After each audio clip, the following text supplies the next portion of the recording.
Ele é o que muitos chamariam de sem graça. O cara que não se empolga, que não grita, que não sorri. E que só parece jogar por jogar. Mas isso não é só o que ele é. É mais o que ele deixa transparecer. Porque atrás dessa expressão vazia tem um garoto quebrado. Um garoto que aprendeu cedo demais que quanto mais você se importa, mais dói quando tudo dá errado. E é por isso que a maior redenção de Haikyuu não acontece numa partida. Ela acontece dentro de alguém que não queria sentir mais nada, mas foi obrigado a enfrentar o vazio. Esse vídeo é sobre ele, o Kei Tsukishima, e sobre um dia em que ele se permitiu se viciar em vôlei. Bom, não é segredo pra vocês que o Tsukishima é o meu personagem favorito, afinal eu uso ele como perfil do canal. Mas desde o momento em que ele aparece, ele é diferente, porque Karasuno é um time cheio de energia, paixão, e a calma dele chega quase a ser debochada dos outros. Ele não é um personagem que vai gritar ou se empolgar. Ele não vai correr também de um lado ou outro da quadra igual o Hinata, como se o mundo estivesse acabando no jogo. Pra muitos ele vai parecer só arrogante, mas a verdade é um pouco mais dura que isso. O Tsukishima ele só não acredita. Ele não acredita que vale a pena se esforçar. Não acredita que o vôlei pode ser algo tão grandioso quanto os outros acham. E principalmente, não acredita que ele deve se importar com isso. Por isso, seu sarcasmo acaba se tornando um escudo. Direto, a gente consegue ver ele falando pro Hinata: vocês gritam tanto, ainda vão acabar ficando surdos. Mas por trás da fala irônica existe algo bem mais profundo. Talvez inveja, raiva, medo. Tsukishima, ele é o espelho do desânimo. É o reflexo daquele sentimento do por que eu tentaria, se no final não vai dar certo. E quanto mais os outros do time da Karasuno se jogam de cabeça no vôlei, mais ele se fecha. Porque ver a paixão dos outros só faz lembrar do quanto ele se sente deslocado ali. Mesmo com todo seu talento, ele parece carregar uma trava interna, como se já tivesse decidido que nunca vai dar certo. Mas essa resistência não veio do nada. E para entender o porquê desse bloqueio, a gente precisa voltar um pouco no tempo. Voltar para quando o Tsukishima ainda era só um garoto, com um herói que ele tinha para admirar em casa. Bom, todo mundo tem alguém que já foi seu herói. Pode ser seu pai, seu familiar. No caso do Tsukishima, era o irmão mais velho. Aquele que jogava o vôlei no colégio, que falava com orgulho dos seus jogos, que vestia o uniforme com brilho nos olhos. E o Kei olhava pro irmão como se ele fosse um verdadeiro profissional. E ele acreditava de todo o coração que aquele era o futuro deles. Era nisso que ele se apoiava. No sonho que eles compartilhavam. No orgulho que sentia toda vez que o via em quadra. Mas então um dia, tudo desmoronou. Você sabia que seu irmão nem jogava nos jogos oficiais? Ele era só um reserva. Essa verdade veio de alguém de fora, não pelo próprio irmão. Não pelo irmão que dizia estar sempre se esforçando. E foi aí que Tsukishima sentiu pela primeira vez o gosto da decepção. A dor não foi só pela mentira. Foi pela quebra do mundo que ele tinha construído na cabeça. Do ideal que ele carregava. Do orgulho que ele falava pros outros sobre o irmão parecia agora ridículo. Na cabeça do Kei, ele foi feito de bobo. E o que mais doeu é que ele percebeu que talvez todas aquelas histórias sobre o esforço, o sonho e o orgulho fosse uma grande ilusão. E desde então ele decidiu que não queria passar por isso de novo. Se proteger virou a sua prioridade. Não acreditar demais, não se entregar demais e principalmente não sentir nada demais. É por isso que o Tsukishima, que a gente conhece em Karasuno, é tão duro, tão cético, tão pra dentro, sabe? Porque um dia ele sentiu tudo. E foi exatamente por isso que ele se quebrou.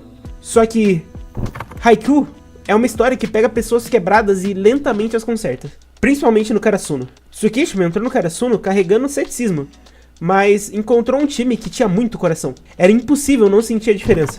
O Hinata correndo como se sua vida dependesse da próxima bola. O Kageyama encarava tudo como uma missão de honra, afinal ele era o rei. O Dachi olhando todos pra trás, falando que ia pegar a próxima bola.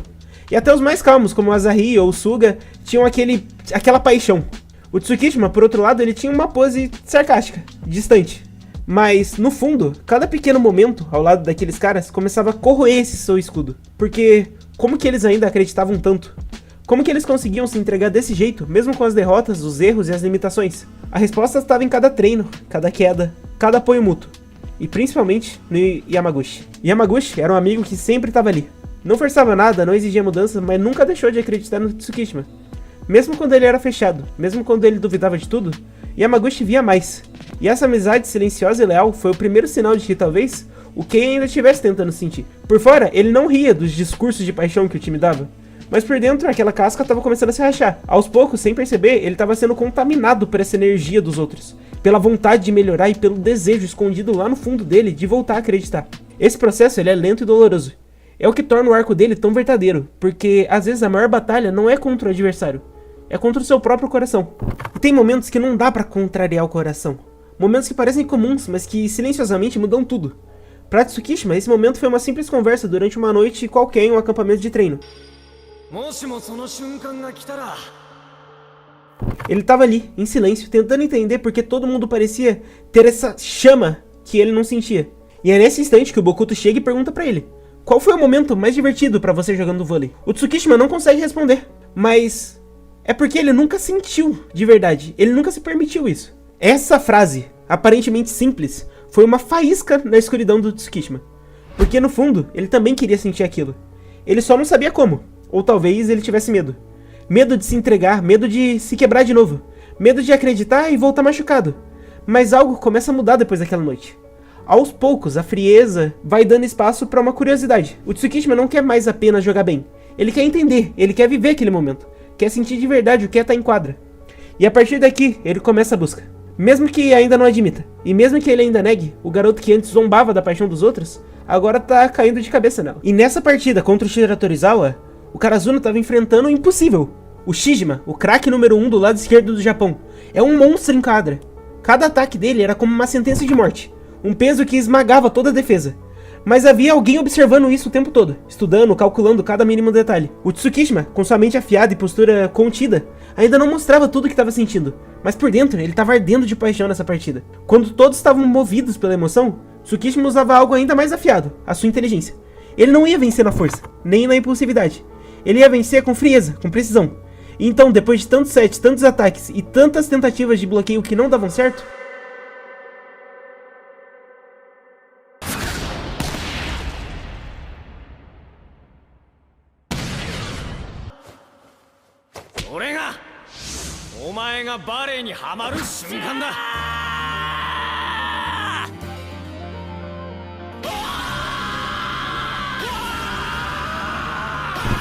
esse grito depois do bloqueio não foi só de comemoração, foi de libertação. Aquele bloqueio foi uma jogada perfeita. Foi o momento em que Bokuto e Kuro tinham falado, o momento onde tudo se justifica, onde o corpo, mente e alma estão em sintonia, onde o mundo para e você sente que nasceu para aquilo.